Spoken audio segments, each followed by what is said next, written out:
Македонски живот во куќа стара повеќе од 100 години. Звучи интересно да се качуваш по дрвени скали на истите на кои чекореле некогашните сограѓани на најголемиот македонски син Гоце Делчев. Но новоселци во Штипско денес стравуваат да не им се распаднат куќите.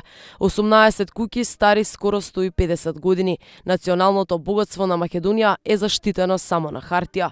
Кој имал пари си ја реставрирал куќата, оние со празен џеп, кубурот со даските и зидовите од кал и од тули. Овие куќи се заштитени со закон. Државата не им дава пари на сопствениците за реставрирање, а тие самите денар немаат да ги направат фасадите идентични како во минатото. Прашавме и представник на државата како овие куќи се под заштита, а тие се распаѓаат. Не е точно дека не може да ги продадат куќите, куќите се продаваат таму. Меѓутоа кој ќе ги купи? Некои граѓани на Штип купија таму куќи. Слушам дека уште неколку куќи се купени. Дел од сопствениците добија одобрение за конзервација. Значи не е точно дека тоа што велите. Има луѓе кои што не се во финансиска можност да ги реконструираат куќите.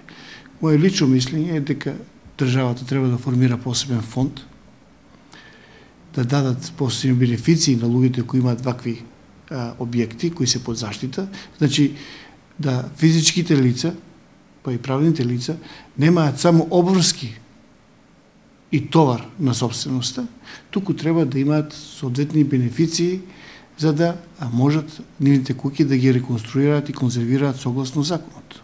Не само што медиумите не прават фарса, туку мала прошетка во Новосело и не може никој да негира дека градската стара архитектура на ова место набрзо ќе исчезне доколку државата не превземе мерки. Ако дојдеш на кафе ќе се почувствуваш како да си во музеј, но тука да живееш е страшно. Не знаеме кој ден куќата ќе ни падне, не можеме да најдеме купец, а ниту имаме пари да направиме фасада од камен.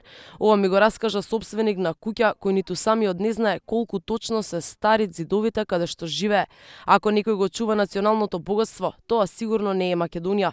Нема пари во државната каса да се сочуваат сите куќи направени во духот на најстарата балканска архитектура. Години наназад и едната и другата владина гарнитура глумат патриотизам. Предходните, во 2004-та со последните измени на законот, не предвиделе буџет за реставрирање на овие куќи што се распаѓаат. Сегашните власти со големиот патриотизам се правдаат. Нема пари за заштита на куќите. Спасот ќе го бараат преку европските фондови.